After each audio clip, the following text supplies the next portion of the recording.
Okay, mga kasama, nakita niyo ng panatan nila Representative Marcoleta at ng vlogger na attorney na nagtuturo din sa Ateneo Dinagan, si Enzo Recto. Subscriber po tayo nan.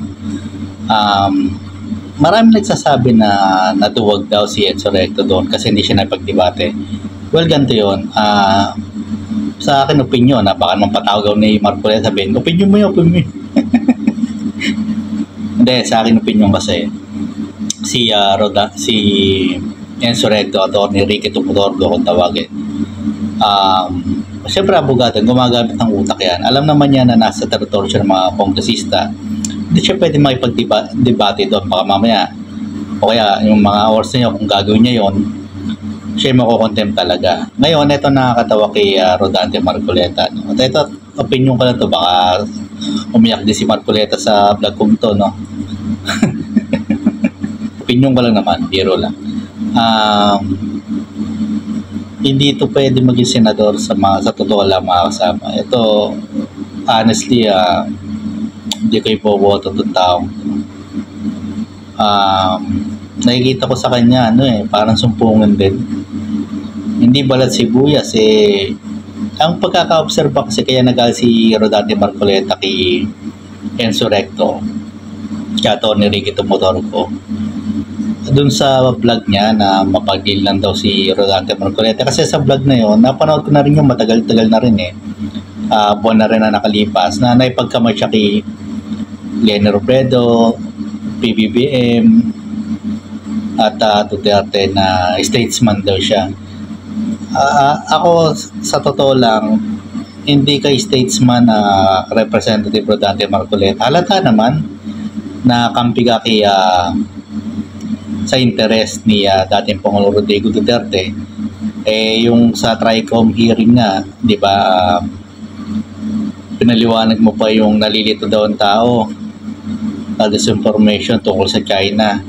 Nakita mo namang ang lapit na ng mga barko, Coast Guard ng China sa teritoryo natin. Hindi mo ba lang i-discuss na dapat ipaglaban yung teritoryo natin? Hindi naman sa may paggera, pero protektahan man lang ang interest ng Pilipinas. Lumalabas na sa paliwanag mo, parang kumakampi pa sa China mas nangikibabaw sa interest ng China. No, opinion ko yun, baka umiyakan na naman, Rodante Marcoleta. Na-obserbahan ko sa'yo. Kaya sa akin, hindi ka nararapat dyan sa, maski sa Kongreso, maski sa, lalo na Senado, lalo sa Presidente, hindi ka pwede. Kahit Vice President, hindi. Saka, opinion ko yan.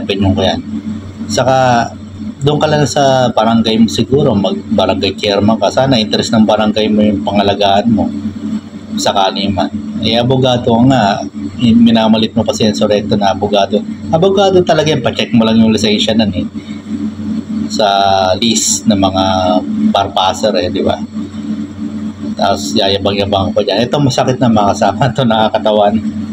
Gusto ipa-contempt ni Rodante Marcoleta si Enzo Recto, ayaw mag-sorry. Kasi opinion niya, tama naman ang ginawa ni Enzo Recto. Doon lalong umiyak si Marcoleta na pikon. At sabi niya,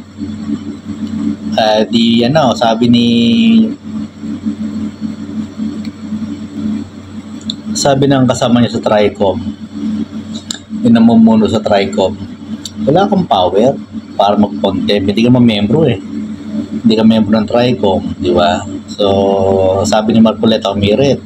Ayun si Dan Fernandez, si Representative Congressman Dan Fernandez. Hindi ka membro ng TRICOM.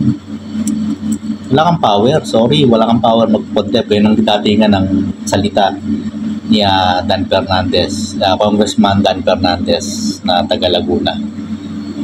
At sabi ni Humir si Marcoleta na parang nagmamakaw. Sa mga kasamahan ko, wala ba akong kaibigan niya, parang ganang datingan na salita niya, no?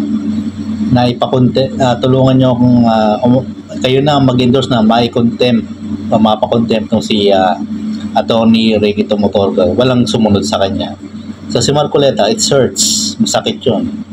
Nagmukha siyang salitang to, nagmukhang tanga. Nagmukhang kawawa, nagmukhang pulubi dyan sa TRICOM. So napaya siya lalo. Ito ba yung iboboto yung congressman o senador? Si Rodante Marcoleta. O nga po pala si Rodante Marcoleta ay membro ng INC. No?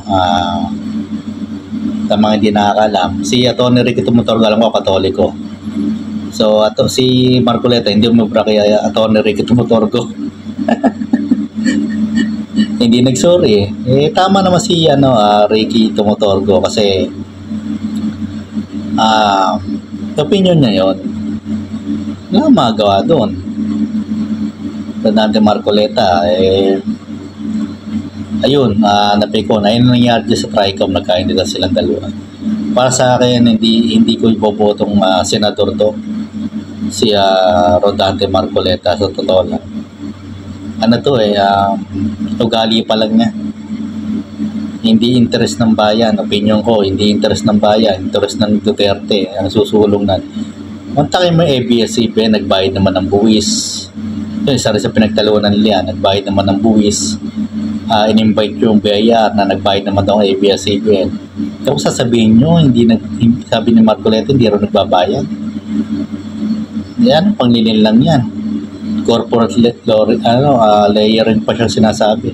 BIR na mismo nagsasabi na wala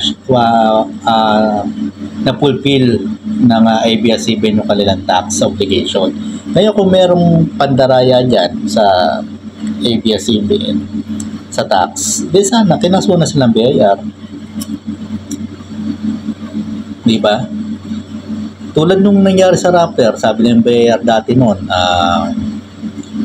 good payer, good taxpayer to si rapper, si Maria Ressa, yung CEO ng rapper. Ngayon, yung pinaginitan sila ng Duterte, dating Pangulong Digong, nagkaroon ng tax evasion pero nanalo din sa bandang huli ang rapper. Ganun po yun sa politika.